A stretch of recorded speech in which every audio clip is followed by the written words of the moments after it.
Hi, it's Bill again. I'm the salty old Marine. So, in my last video, I talked about my visit to the VA. I was attempting to get my claims file, and despite assurances that I had received by calling the VA on their 800 number, they told me that I could get my claims file by going in person through a VERA request. Despite all that, I could not. They would not give me my claims file. But I had also been told by various people online that if the VA blanks you, if they won't give you what you want, try your VSO. Okay, a VSO is a veteran service organization.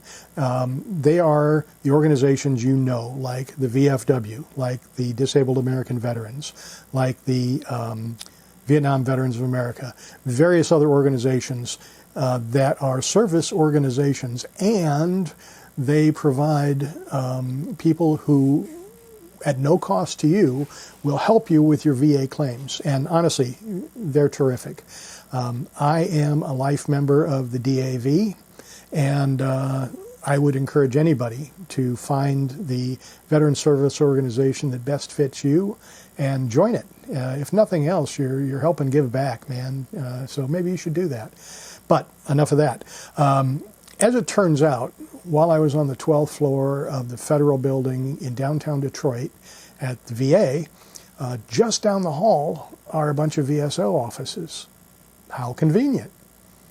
So since the VA told me to get stuffed, I decided to waddle my butt down to the DAV, and that's what I did.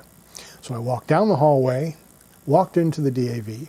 Now, I previously told you that the VA's offices were completely empty. I was the only person there, just employees. Well, the DAV was exactly the same way.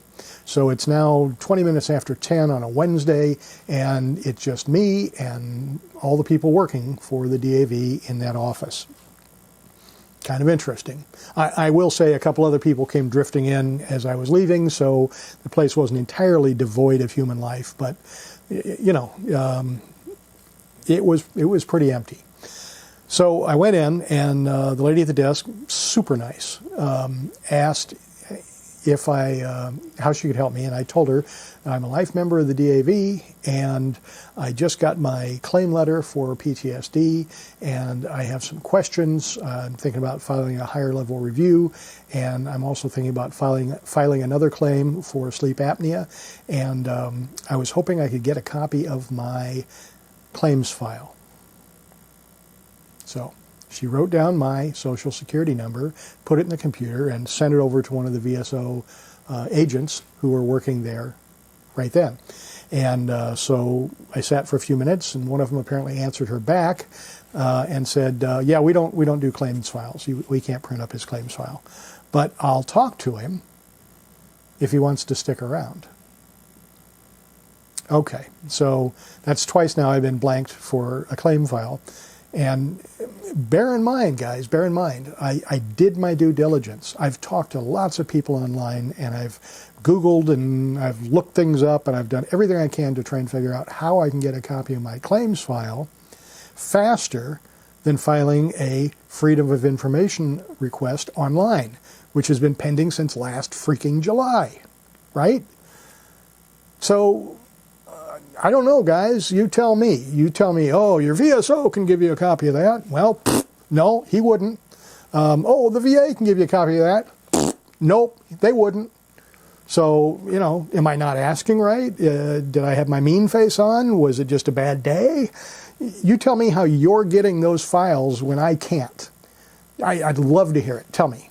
And don't tell me about what you heard. A friend of mine got his. He just marched in and they gave it to him. I don't want to hear that. Tell me how you got your claims file in one day, for example. Please. I want to know what I'm doing wrong. Anyway, getting back to the story. After cooling my heels for a few minutes, the agent came out. Really nice young man. Turned out he's a Marine like myself. He's from a different generation, of course, because there's not that many of us left. And he took me back in his office, and we had a chat. Now, I had to establish pretty quickly that I knew a little bit about what I was talking about, because he was trying to give me basics, you know, like spoon feeding it to me. He's like, well, this is a DBQ. This is a, yeah. I know all that stuff. What I want to do is see a copy of my claims file. Nope, can't show it to you. Well, if you can't show it to me, how about a copy of my C&P exam? Because that's really the part I want to focus in on. Because I need it for my HLR and I need it for my future claims. It's really important to know what's in that C&P exam. Oh, I can't print that out. I can't give that to you. I could get in a lot of trouble for that. Okay. He said, but I can let you look at it. You can't take a picture of it. You can't have a copy of it, but you can look at it. Okay. Better than nothing, right? And he's being helpful. I mean, he's trying. So he pulls up my record. He pulls up the C&P exam. And he says, okay, well, I can see why you got 50% and not 70% because here's what they checked on the DBQ. And I see all the check marks on the DBQ. And he explained to me what's the difference between 50% and 70% for PTSD. Trust me, I know. I've read the 38 CFR. You should too. So I know what the criteria are for the different rating levels. That's why I think I should be at 70%. But in any case, you know, he's used to explaining to people who have no knowledge of any of this, and I get it, and thanks. I'm glad he was doing it. It was awesome. But it was a little bit, you know, baby talk, because I'm a little bit above that level, just in terms of having taught this to myself. Like I'm trying to help you, right? Anyway, so he explained this to me, and he showed me the DBQ, and that was very helpful. The things that I thought were there were in fact there, so it reinforced my belief that I should be filing a higher level review. I was just going to file it myself. I've got it ready to go. I can just open the VA portal and enter it and so on. But he said, let me put it in for you. And he seemed very excited about it. So, yeah, okay. I've never had a VSO do anything for me before. So I let the VSO for the DAV put in my HLR, my high-level review request, with a request for an informal conference. Now, I don't know much about whether or not an informal conference is better or not. I think the record speaks for itself, and I think I could make that clear in my request, but we can go the informal route. I'm pretty good with conferences, so I think I can handle that. So I let him go ahead and put that in, and then we'll see how that goes, right? If it fails, if I don't get a higher rating, there are other ways to go about requesting an increase, and I'm happy to pursue those if I have to. But so that's how we're doing that. Then we talked a little bit about my sleep apnea claim. I have an intent to file already submitted, and my intent is to get my sleep apnea claim entered and adjudicated as soon as possible. At the current time, the VA rates sleep apnea at 50% disability. If you've been diagnosed with sleep apnea, if you can tie it to your military service, either directly or through a secondary claim, and if you've been prescribed a CPAP machine, which I have. Those are the rules. So again, that's in the 38 CFR. You can go and look it up yourself. You should. But I did that. And so I know I can get a 50% rating because I have PTSD, which is going to be, sleep apnea will be my secondary condition to PTSD. And he stopped me at that point, and he warned me. And he said, hey, look, you're 63 years old, almost 64. Right. It's hard for you guys to get claims because the VA is just going to say you got it because you're old and it's nothing to do with your service. He's not wrong. But let me tell you this. I don't want to hear that. Okay? What he's telling me is give up. Go away. You're old and you're not going to get your claim approved. Got news for you, sport. I'm going to get my claim approved. I'll do it with you. I'll do it without you. Frankly, I don't need you. I'm happy for your help, but I can do this on my own. And that's why I'm making these videos. You can do it on your own, too. Or you can get help. VSOs aren't bad. Just in this case, he was trying to discourage me.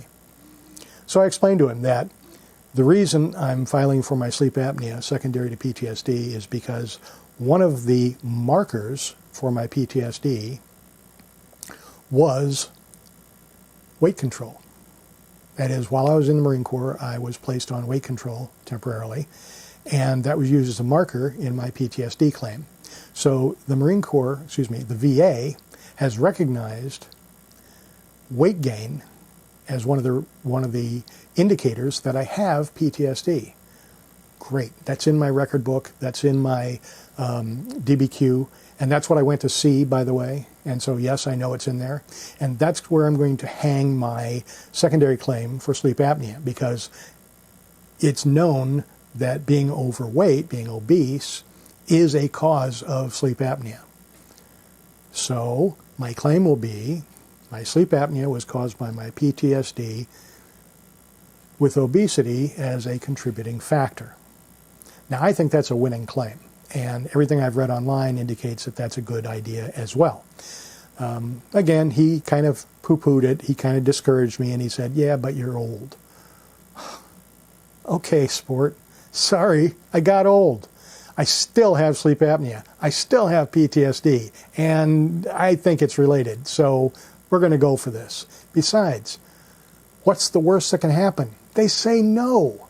That's it. All I've wasted is my time. I still have sleep apnea, whether they approve it as a claim or not. I'm still sleeping with the stupid CPAP. I'm putting in the claim. So we had a little chat. We talked about some other types of claims that I might file in the future, depending on how things go with the current claims. And again, he just said, you know, I don't want to discourage you, but I want you to know how hard it is for older guys who've been out for a long time to get their claims approved. And again, he's not wrong. But again, I don't care. It was hard to become a Marine. It was hard to serve. I've done a lot of things that were hard. It's a walk in the park. Bring it on. Oh, the VA won't approve your claim because you got old. Well, got news for you. I'm going to get my claims approved. You can get your claims approved too. Anyway, this is Bill. I'm the salty old Marine. Remember, like, share, subscribe, leave a comment. I love your comments. I'm really enjoying the fact that I'm now starting to get comments on the channel. It's going to help the channel grow. It's going to help it get in front of other veterans. I hope these help you. That's the whole point. As always, have a great day.